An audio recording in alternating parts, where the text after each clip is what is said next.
Assalamualaikum warahmatullahi wabarakatuh. Alhamdulillah. Salam. Innal hamdalillah nahmaduhu wa nasta'inuhu wa nastaghfiruh wa na'udzubillahi min syururi anfusina wa min sayyiati a'malina.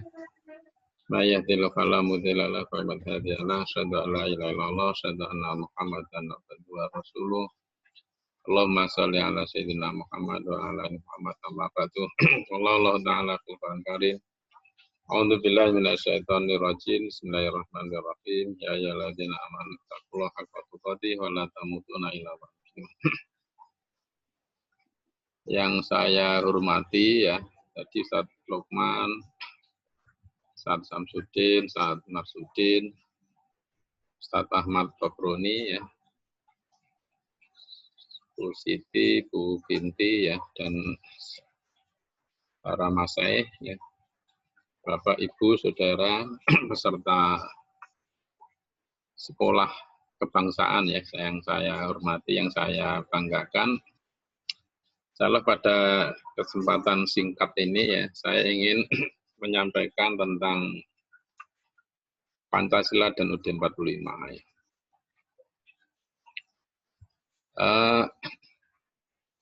Mungkin saya ini kan ya, tentang Pancasila dan UUD 45. Tapi mungkin akan coba saya bahas dari sisi perspektif yang lain ya, tapi kita harapkan nanti tujuan yang ingin dicapai dari mata kuliah dari materi ini ya bisa tercapai, yaitu memang seharusnya kita dalam mensikapi Pancasila tidak bersifat formalistik ya, tetapi memang benar-benar memang nilai-nilai Pancasila itu harus kita yakini sebagai sebuah nilai perjuangan dan sebagainya. Itu di situ. Itu yang pertama, nanti akan saya jelaskan ya statement itu. Kemudian yang kedua ya, saya ingin memulai dari materi ini bahwa setiap negara itu punya konstitusi ya. Ini kan. Apa yang dimaksud dengan konstitusi ya? Itu adalah ya, yang dimaksud dengan konstitusi adalah instrumen yang sangat penting dan harus dalam ada negara ya, adalah instrumen yang sangat penting dan harus ada dalam suatu negara. Tanpa konstitusi, penguasa dapat melakukan apa saja tanpa batas dalam melaksanakan kekuasaan di negara tersebut. Itu pengertian konstitusi. Nah, kalau kita mengutip Sri Sumantri ya, mengutip pendapatnya Antonius, Alexis, dan seterusnya, yang mengatakan Undang-Undang Dasar sebagai konstitusi tertulis merupakan dokumen formal yang berisi apa? Hasil perjuangan politik bangsa di waktu lampau. Kedua, tingkat-tingkat tertinggi perkembangan ketatanegaraan ya, itu bagian dari sebuah peradaban ya istilahnya.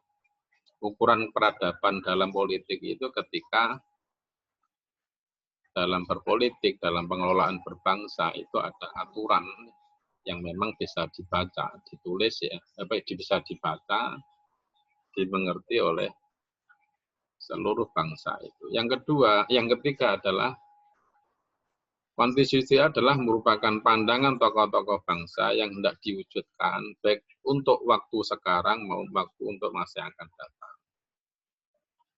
Ini apa namanya terkait dengan soal konstitusi. Yang keempat, suatu keinginan bagaimana perkembangan kehidupan ketatanegaraan bangsa hendak dipimpin.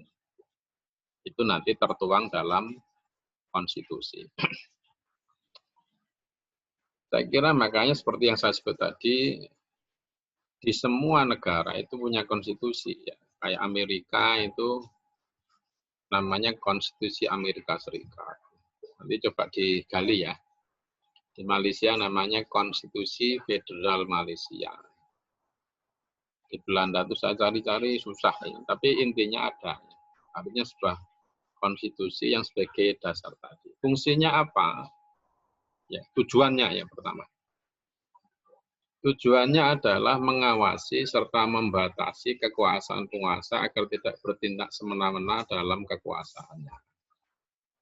Tidak semau-maunya, bukan sailingnya, tetapi ketika dia bertindak, bersikap, mengambil kebijakan, menyusun program, itu ada dasarnya. Kedua, menjaga dan melindungi hak asasi manusia. Tiga, menjadi pedoman penyelenggara negara. Secara garis besar, konstitusi bertujuan untuk membatasi tindakan sewenang-wenang pemerintah, menjamin hak-hak pihak yang diperintah dalam hal ini rakyat, dan menetapkan pelaksanaan kekuasaan yang berdaulat, sehingga pada hakikatnya tujuan konstitusi merupakan perwujudan paham tentang konstitusionalisme yang berarti pembatasan terhadap kekuasaan pemerintah di satu sisi dan jaminan terhadap hak-hak warga maupun setiap penduduk di pihak lain. Ini saya kira tujuan konstitusi berlaku dimanapun ya, apapun ideologinya, apapun ininya itu ada tiga hal itu yang tujuan dari konstitusi. Mengawasi, mengontrol kekuasaan, menjaga, melindungi hak asasi warganya, kemudian menjadi pedoman ya dari penyelenggara negara. Sedangkan fungsinya tadi sebenarnya hampir sama, yang membatasi kekuasaan dan seterusnya. Terus pentingnya konstitusi dalam bernegara, ya tadi apa? Konstitusi dari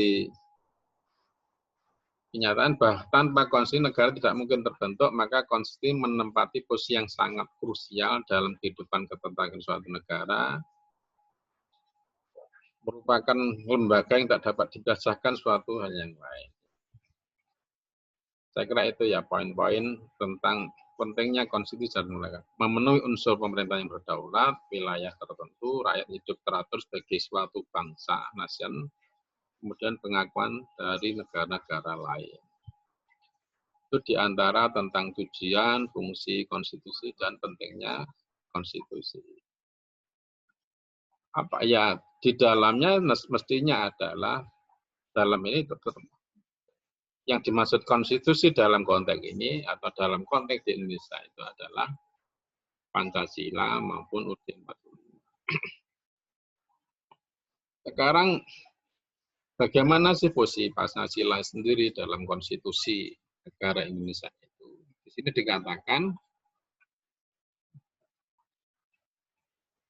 kedudukan Pancasila berdasarkan teori tadi Hans Navisby ya di atas di mana itu adalah sumber dari segala sumber hukum. Sumber dari segala hukum. Artinya semua hukum nanti perdana, perdata, tata negara itu adalah sumber dari Pancasila. Namun bukan merupakan dasar hukum tertinggi dalam hierarki peraturan perundang-undangan.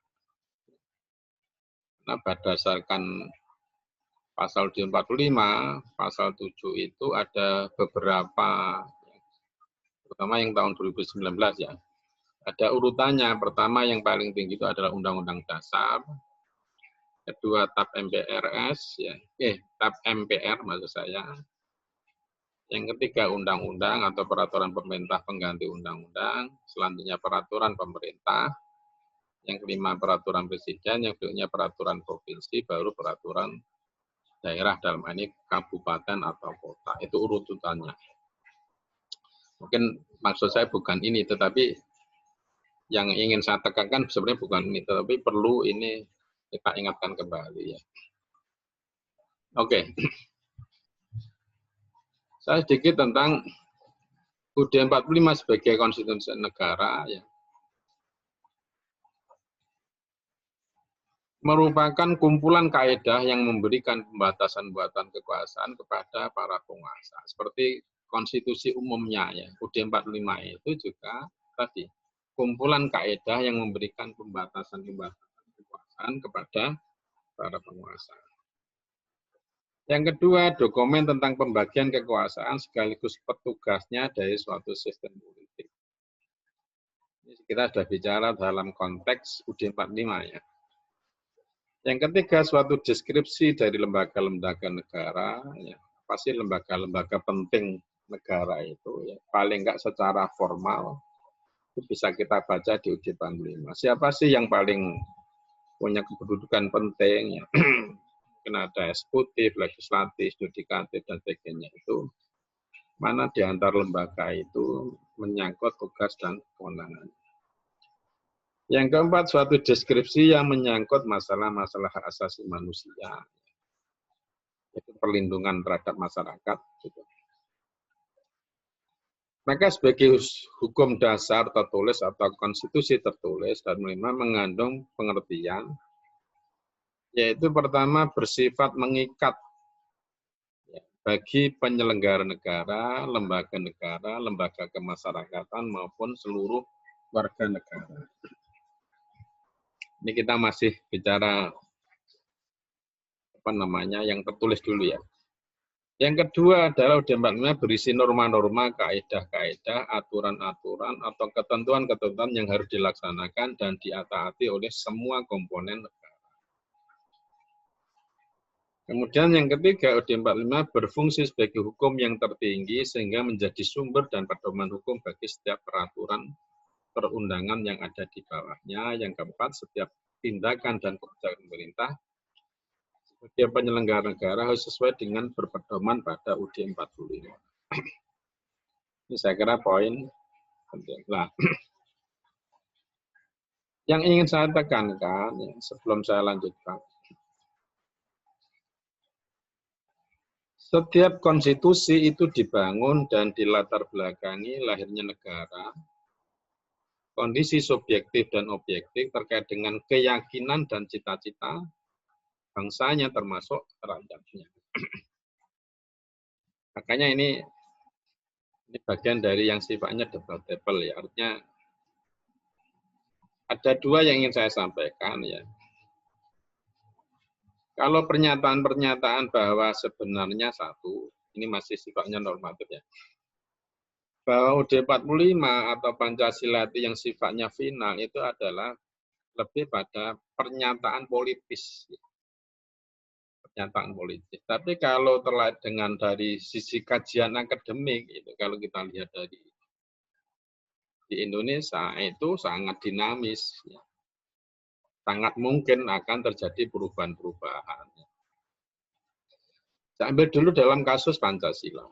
Itu ada perumusan Pancasila 1, perumusan Pancasila 2, Pancasila 3, sampai Pancasila yang keempat.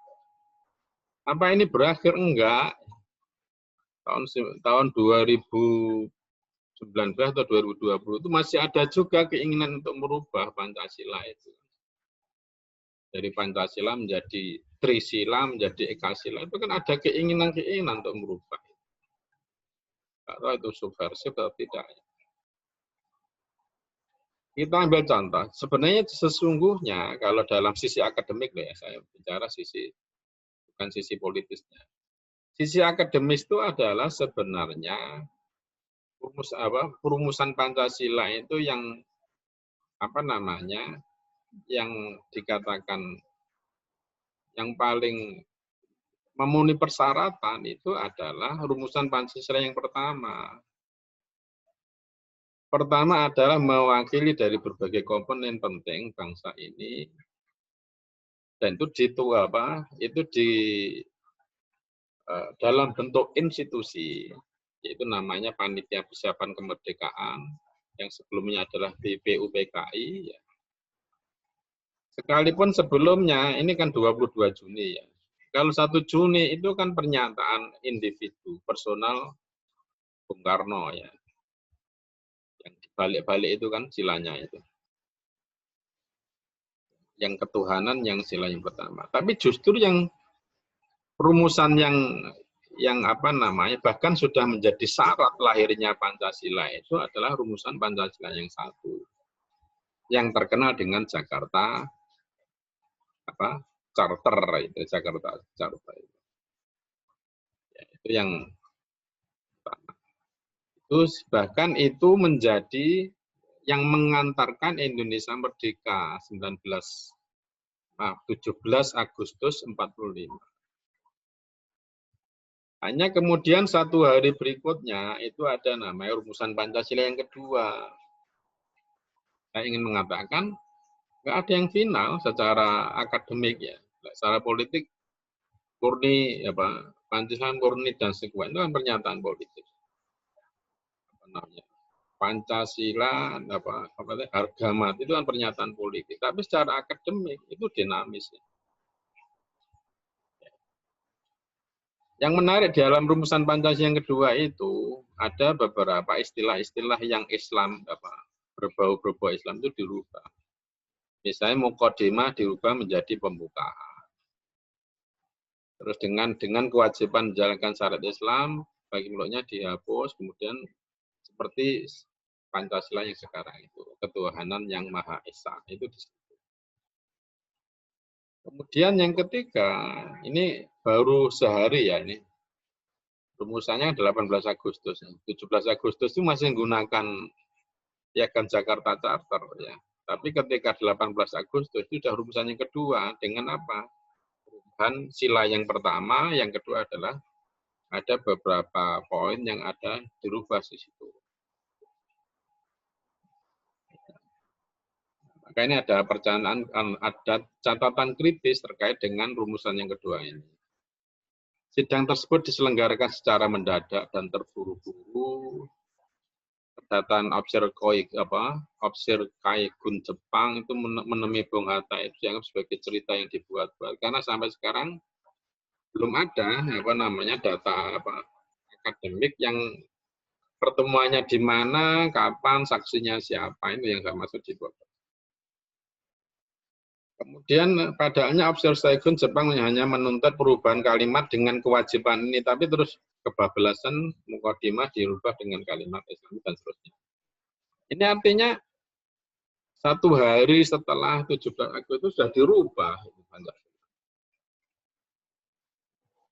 Kemudian pada rumusan yang Pancasila yang ketiga, ya, itu di situ ketuhanan ada dalam rumusan yang ketiga redaksi butir Pancasila telah berubah. Pada rumusan yang kedua berbunyi ketuhanan yang Maha Esa, kemunafikan yang adil dan beradab, persatuan Indonesia dan seterusnya. Kemudian ada perubahan, yaitu apa? Ketuhanan yang Maha Esa, beri kemanusiaan, kebangsaan, kerakyatan dan keadilan. Ada perubahan. Kemudian yang keempat, momentumnya ketika mosi integral yang dilakukan oleh M. Natsir, ya. Terus dari UD sementara itu dirubah, terus terjadi deadlock, ya. Ternyata nggak ada di situ sebelum ini ya Pak. Tapi yang menarik di sini adalah yang keempat ini. Setelah diteliti adalah merupakan gabungan dari Muqaddimah Piagam Jakarta dan bagian kedua dari Konstitusi RIS 49. Itu rumusan Pancasila yang keempat. Baru yang kelima itu adalah terkait dengan ini. Ketika kembali ya pemilu pertama yang menghasilkan hasil DPR-nya lah yang pertama. Ya. Akhirnya terjadi votingnya 269 setuju, 199 tidak setuju. Artinya nggak voting. Maka akhirnya terjadilah namanya dekret presiden. Dekret presiden. Ya. Dekret presiden itu kan itu lebih pada kebijakan politik ya. Tapi kalau dalam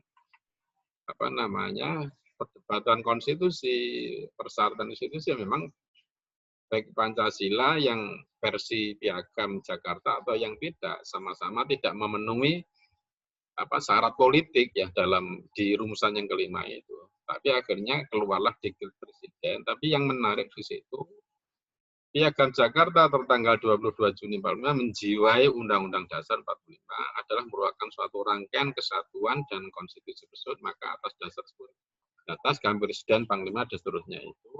Ini kan ada kata-kata Piagam Jakarta itu menjiwai Undang-Undang Dasar 45. Itu resmi pernyataan itu. Oke ya. Artinya pengertian Pancasila final itu pernyataan politik, tapi secara akademik mengalami berbagai perubahan. Apakah selesai? Tidak.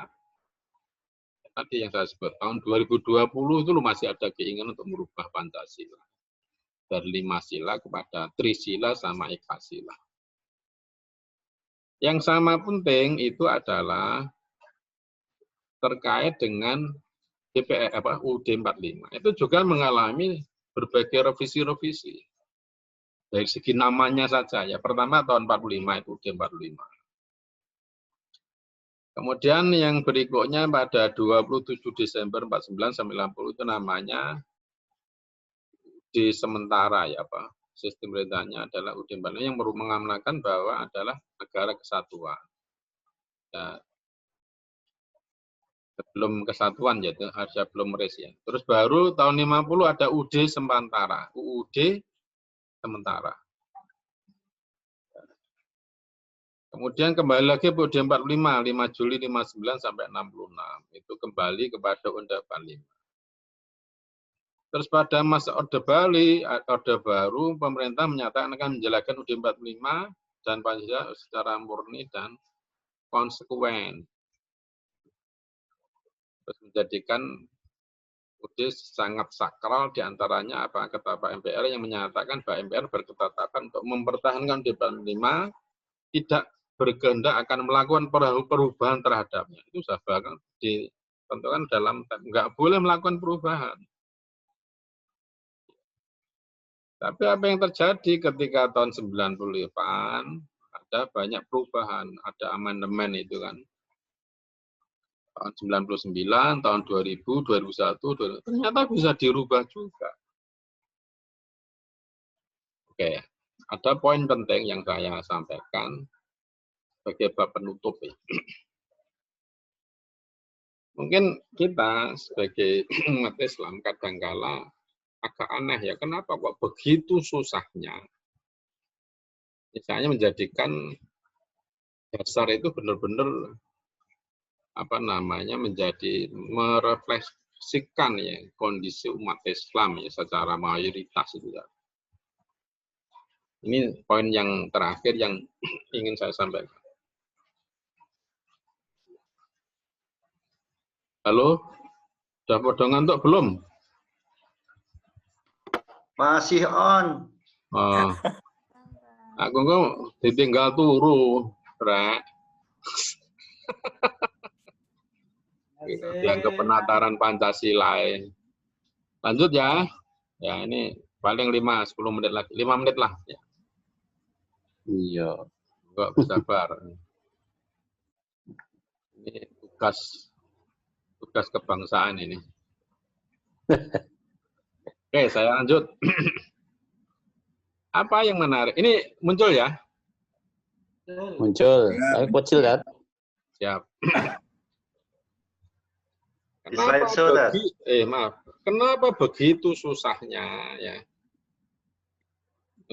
Ya kita berpikir formalitas juga.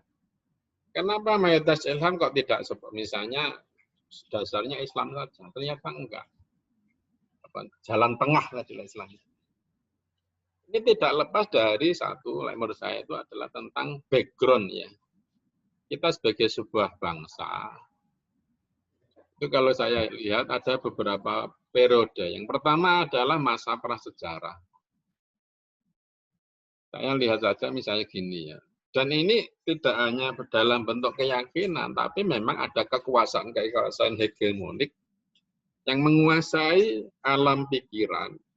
Tidak hanya menguasai politik, ekonomi, tapi juga alam pikiran dari bangsa Indonesia ini. Ini agak melompat, tapi singkat-singkat saja. Misalnya prasejarah, itu ada yang saya sebut animisme, itu kan keyakinan terhadap benda-benda kan. Setiap itu ada benda, ya. Batu itu ada kekuatan dan sebagainya. Maka kalau sampai sekarang itu misalnya orang masih percaya pada kekuatan-kekuatan ruh yang ada di mana-mana itu karena memang sejarah kita itu cukup kuat di situ. Makanya saya percaya yang akeh, percaya yang apa itu memang ada apa historisnya memang ada itu satu. Namun perkembangan berikutnya itu adalah era yang disebut dengan politisme ya. Sudah mulai berubah tidak hanya pada benda-benda, tapi sudah berubah ada kekuatan-kekuatan, tapi banyak. Ada dewa apa, dewa ini, ada bau rekso ini dan sebagainya itu kan di situ. Ini memang cukup kuat. Sampai sekarang pun belum hilang, makanya saya nyebut yang namanya ideologi itu laten. Ideologi apa namanya animisme itu juga tidak mati secara mati begitu saja. Politisme itu juga tidak mati sepenuhnya, tetap berkembang sesuai dengan yang sekarang saya kira di buktinya apa kayak aliran keyakinan, aliran kebatinan itu kan juga banyak, sama banyak dengan torekot. Torekot itu ada yang apa namanya, yang resmi, ada yang tidak resmi, ratusan. Itu kan menggambarkan memang itulah suatu keyakinan bangsa. Terus baru setelah politisme itu ada yang namanya Hindu, pengaruh Hindu ya di situ. Itu tidak Hindu Buddha, saya gabung aja. Itu kan sudah juga dalam bentuk kerajaan, ada Majapahit, ada Sriwijaya, ada Mataram Hindu ya, itu kan kekuatan. Di situ tidak hanya sisi menjadi sebuah kekuatan ekonomi, politik dan sebagainya. Itu ada ideologi kuat, yaitu apa? Ya agama Hindu itu. Kalau dari segi ketuhanan tadi apa? Sudah cukup percaya pada 3 Tuhan. Dewa, apa, dan sebagainya tadi itu kan. Tapi kalau antum lihat dari kalau Bapak Ibu lihat dari segi kulturnya, itu dari cara berbagai. Di situ mengenal namanya strata. Makanya ada setelah di Jawa itu istilahnya apa? Kawulo alit, kawulo ini kan ini tidak bisa dilepaskan dari keyakinan-keyakinan itu. Itu berlangsung dalam waktu yang cukup panjang. Sebelum abad 7 itu kita kan dikuasai oleh kerajaan-kerajaan itu. Dan itu masih cukup kuat. Sampai sekarang pun tidak mati. Misalnya di Jawa itu apa sepenuhnya mati? Ada, masih kayak di Bromo. Ya, Bromo. Bali sendiri itu kan peninggalan kerajaan Hindu Buddha, nggak mati. Secara fisik aja nggak mati. Keyakinan masih cukup kuat. Misalnya di kita pun umat Islam itu masih ada yang namanya kepercayaan terhadap hari apa dan sebagainya. Itu kan ini masih peninggalan-peninggalan itu kan. Oke, saya melompat ke Islam. Dari Islam itu dari abad 7, terus nanti puncaknya di abad 14, ya, lahirnya kerajaan Islam Demak itu. Ya. Yang luar biasa ini sudah merubah sebenarnya keyakinan-keyakinan itu, tapi kan belum selesai. Ya. Dari segi keyakinannya itu, ya. Artinya di satu sisi kita akui ya dengan kehadiran Islam itu tidak hanya dalam kekuasaan politik, tapi sudah berubah situasi kan dari yang Hindu menjadi Islam. Sekalipun nanti masih ada campuran di sana. Ada kebatinan Islam tapi ikut kebatinan, Islam ikut. Ini kan menggambarkan masih campur aduk. Di satu sisi kita mengakui keberhasilan para wali yang merubah dari gerakan kultural menjadi gerakan struktural dari abad 7 sampai abad ke-14 itu kan perjuangan yang luar biasa. Apakah selesai? Tidak. Masih banyak keyakinan-keyakinan itu yang nilai-nilai lama itu. Yang ingin saya katakan nanti inilah sebuah gagasan-gagasan tentang kebangsaan, tentang negara yang juga akan mewarnai terumusnya Pancasila sama UUD 45 itu di situ.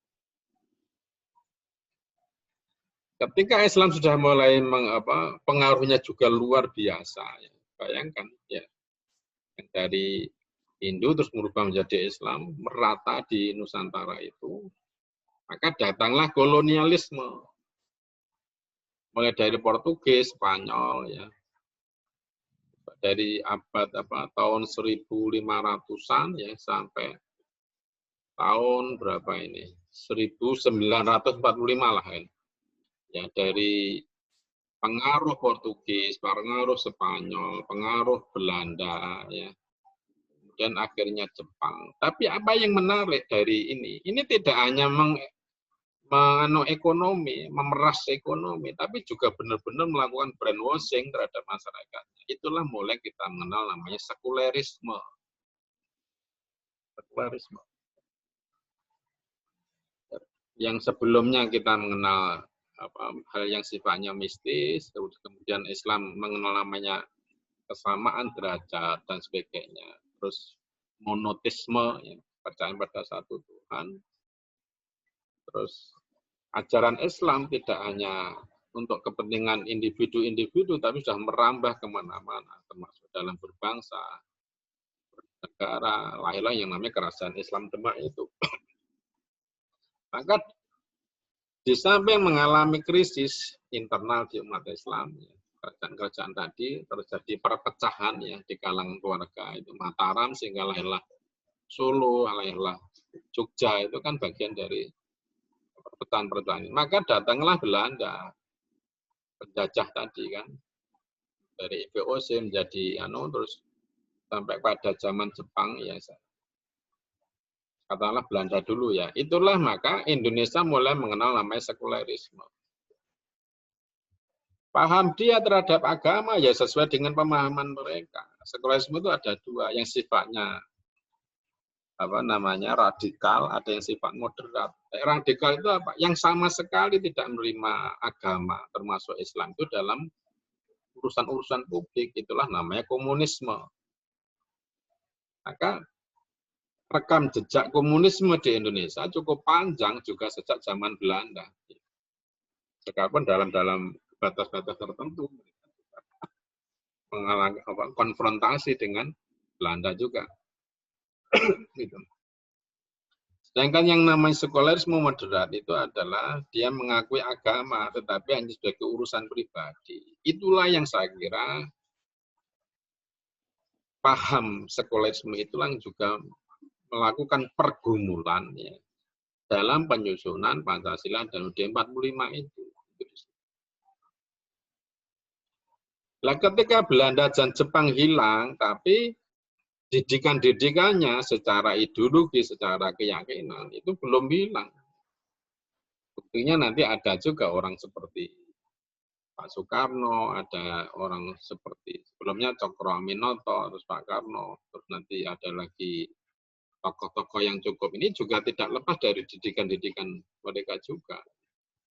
Itulah yang menjadi pergumulan. Ketika mereka meninggalkan, maka inilah orang-orang yang cukup penting dalam menentukan landasan apa yang ingin menjadi dasar ya untuk pengelolaan negara. Itulah yang saya kira menjadi yang mewarnai itu. Oke ya. Kemudian setelah itu, maka saya mengenal namanya Indonesia mengenal sekulerisme ketika Belanda. Ya. Mulai nyinyir terhadap agama, melakukan ingin menyingkirkan agama, itu pengaruh sekulerisme. Dan semakin kuat pada masa sekarang, kalau kita lihat nanti. Kemudian pada tahun 70-an ini langsung melompat ya. Maka Indonesia mengenal namanya Zionisme, paham Zionisme. Kalau Belanda itu yang ditinggalkan, itu tidak hanya pahamnya, tapi juga kader-kadernya, jaringan-jaringannya, pemikirnya, tokohnya, itu di situ. Nah, kemudian tahun 70, itu namanya Zionisme itu masuk di Indonesia. Kalau antum perhatikan nanti, ya Bapak perhatikan itu misalnya tentang konsep Islam ekstrim, ekstrim kanan, ekstrim kiri, itu paham dari Yahudi. Zionisme mulai terjadi membenturkan itu. Itu di situ. Ada ekstrem kanan, ada ekstrem kiri, terus istilah Islam fundamentalisme, Islam garis keras. Itu adalah jargon-jargon adalah pengaruh dari Zionisme itu di situ. Nah, inilah yang juga semakin mewarnai diskusi tentang apa namanya, tentang dasar negara, ya, tentang apa namanya, tentang penafsiran terhadap Pancasila. Itu juga akan mempengaruhi apa paham-paham ini. Termasuk yang sama penting nanti adalah sejauh mana pengaruhnya terhadap konsistensi terhadap Pancasila. Bagaimana implementasinya Pancasila terhadap pengelolaan negara ini tidak lepas dari pergumulan ya, keyakinan, gagasan, ideologi yang berkembang di Indonesia. Di satu sisi, katakanlah saya sebut upaya-upaya yang dilakukan oleh gerakan-gerakan Islam, mulai dari Pak Natsir dan seterusnya itu apa? Nggak tahu ini apakah mengalami kenaikan atau mengalami stagnasi atau mengalami penurunan, itu sebenarnya berbanding lurus semakin dominannya kekuatan ini. Kalau misalnya semakin dominannya kekuatan-kekuatan pemikiran non muslim, berarti kan semakin menurunnya apa namanya upaya-upaya apa bagaimana kita mencerdaskan umat Islam ya, mencerahkan umat Islam itu akan kita lihat di situ. Itulah saya kira pergumulan-pergumulan yang memberikan warna, memberikan arah, bagaimana menafsirkan Pancasila, menafsirkan dasar negara, dan implementasinya apa? Nanti termasuk bagaimana kita mengelola negara ini, bagaimana memposisikan masyarakat, ya akan sangat terlihat nanti misalnya dalam apa namanya yang belum lama ini misalnya tentang undang-undang haluan ideologi KIP Pancasila. Yang terakhir ini misalnya tentang undang-undang Cilaka ya. Dan seterusnya. Itu kan perdebatan berarti menggambarkan siapa sih yang mendominasi ya. Dari sisi itu bisa kita lacak ya, dari perspektif historis. Kira-kira itu aja Ustaz Masudin yang bisa saya sampaikan.